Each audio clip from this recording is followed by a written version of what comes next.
Okay, so I think I've hammered home the point that I don't like the original Ladybug outfit.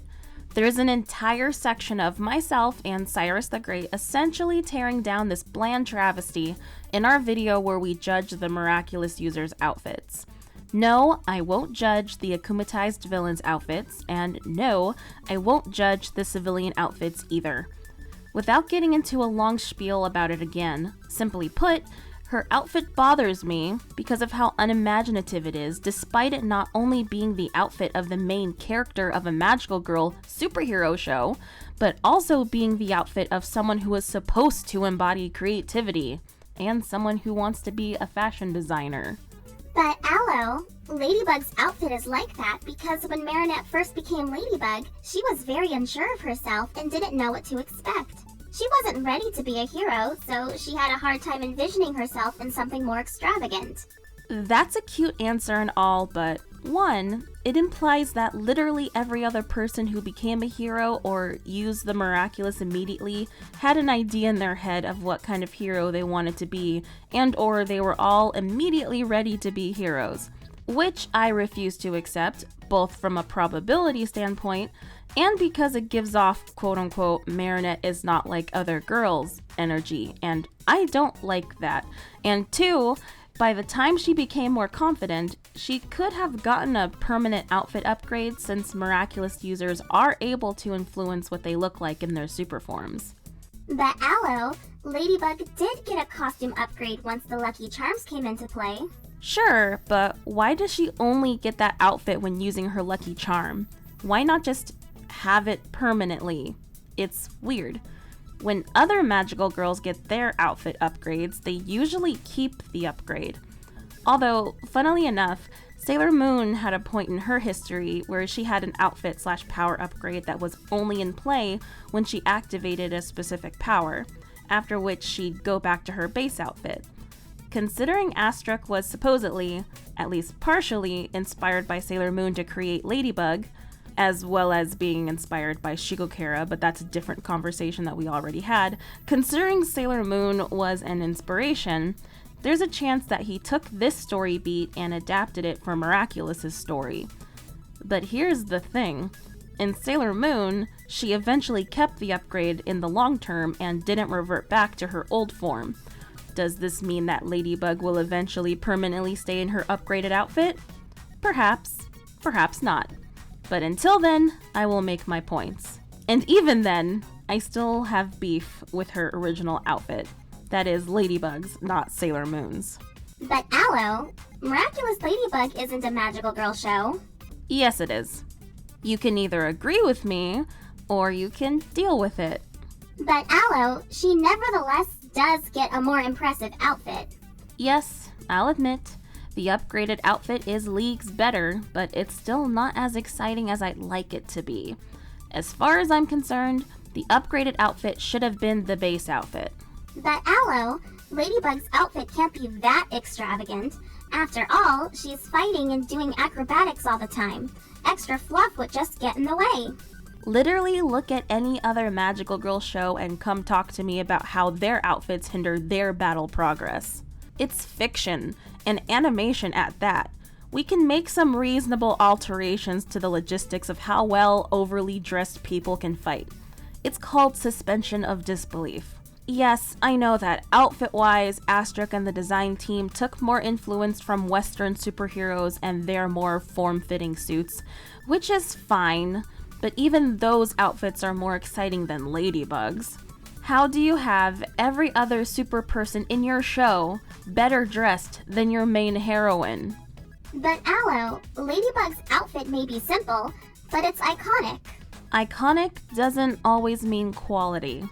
Ladybug is recognizable, easily spotted, and easily marketable. Some may even say that there's beauty in such simplicity.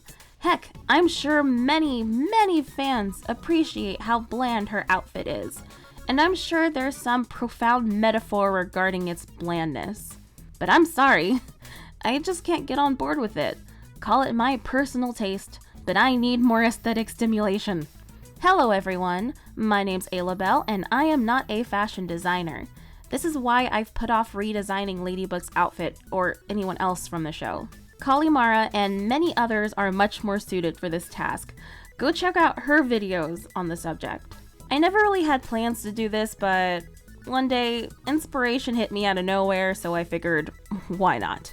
Before I get to it, if you're enjoying this video, then show me your fashionable side by hitting the like button and subscribe for more reviews, rants, and rewrites.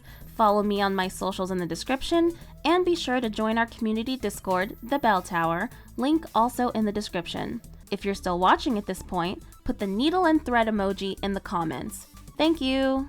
To begin with, I'd like to mention that I'm considering this design as the design for Marinette's Ladybug in my AU, Bonds Beyond Fate, in which I am rewriting the show. You can get up to date on the story right here on YouTube. It has its own playlist. In my story, as far as outfits are concerned, I made it clear that the Miraculous holders are close to unrecognizable from their civilian forms. No you didn't. What? You never said that. In part 1, you tried to create your own justification for why Ladybug's outfit was so bland, and then came up with an in-universe reason for her to get a cool new outfit after she discovered fashion and became more confident. Huh. I totally forgot I said that. Well, scratch that idea entirely. I don't want that bland outfit being in my story. No, in my AU, the holders are unrecognizable from their civilian forms. I also want to implement the manga Sailor Moon system where the audience sees one thing, but all the characters in canon see another thing. You'll see my idea for that later. In any case, please ignore the fact that my words aren't totally matching up with what's happening on screen. I mostly just want to share my thought process of what I was going for with this design. There was also a lot of pausing while drawing as I had to think about some last-minute decisions on the spot. Anyway, I want Ladybug to have more features of a ladybug, that being more prominent antennae, a cape that suggests wings, and some white spots. Real ladybugs have some white on them, so I thought they would make cool accents. She'll still have a skin-tight suit, but the cape is the biggest feature that I think ties the whole ladybug theme together. And despite how stiff the cape looks, it's actually just as flowy as any other cape. It's just an optical illusion designed to look like it maintains the shape of ladybug wings. The big ladybug pin on her chest gives her the option of retracting the cape if she doesn't want to use it for some reason. Later on, I'll show you the outfit without the cape. And yes, I know that the wise sage Edna Mode said that capes are a no-no, and I agree with that in the context of a world where real-world physics and consequences are at play, such as in The Incredibles. But for magical girl shows, and especially Miraculous Ladybug, we aren't always operating on such consequences, so it's okay to have fun with outfits and have it be believable that the outfit isn't a hindrance at all.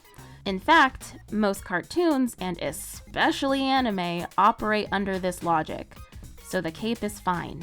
As for the suit itself, I am also incorporating a simple design as the show proper does, but I want to show that simple can still be interesting if the right decisions are made. I like the idea of a mostly black suit with some cool accents on it, as well as details around it that helps the whole thing to really pop. Marinette's regular hair is still the bluish black, but when she transforms, I want it to be fully black. The shorter hair also seemed to fit best with this design, as not only does it help her look more like a ladybug, but changing the length and color hides her identity better. Attached to her hair are very prominent antennae, not only for the ladybug aesthetic, but also to incorporate some of Tiki's design. I didn't want to go crazy with the spots, so they were placed in very specific places.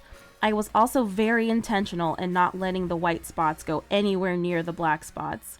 Varying their sizes, I think, helped to make the design more exciting to look at. Even though I didn't show it, the back of the cape would have large black spots like a real ladybug. The inside of the cape has a dark red gradient. I didn't want to make the gradient black because it would have been too redundant with the black of the suit. Overall, various gradients were used just to make things look nicer and fancier. This version is what we, as the audience watching this show, sees. But here, I'm doing the version that the other characters see. This is technically the canon version. It's mostly the same except the face is shadowy and blackened to make her look more creature than human. In fact, It has this whole anthro bug thing going on. There's no nose and no mouth, just glowing eyes. Of course, Ladybug can still talk, but that's only through magical means. Remember, in Bonds Beyond Fate, the Kwamis bond with the soul of their host, so the idea that the Miraculous user seems less human when they transform makes sense, since the Kwami and human are basically fusing. It's also important to note that the eyes of this creature mask-like face are fully capable of conveying different expressions. You can see now how keeping secret identities are no longer a problem in this story, as there is no physical resemblance between the Miraculous user and their civilian form. Funnily enough, the more I look at the quote-unquote true look of the hero with the glowing eyes and antennae, I think she might have been subconsciously inspired by another OC of mine that you guys don't know about yet, but hopefully will in the future. And there you have it. I also worked off camera to edit out the cape so you can see what she looks like without it. So, what do you guys think? Do you like my redesign of Ladybug? I don't know if I'll get to the other characters, but even if I did, I'd probably just redesign the girl/women Miraculous users. If I'm already not great at designing feminine fashion, then I have absolutely no clue what to do for the boys. But we'll see what the future holds. In any case, thanks for following me on this process. How do you feel about the Ladybug outfit in the actual show? What changes would you make? Comment below and let's get this conversation started. And remember, I'm the artistic Aloubell, and if you enjoyed this video, make sure to like it and subscribe for more reviews, rants, and rewrites. But as for now, that's all there is. There isn't any more.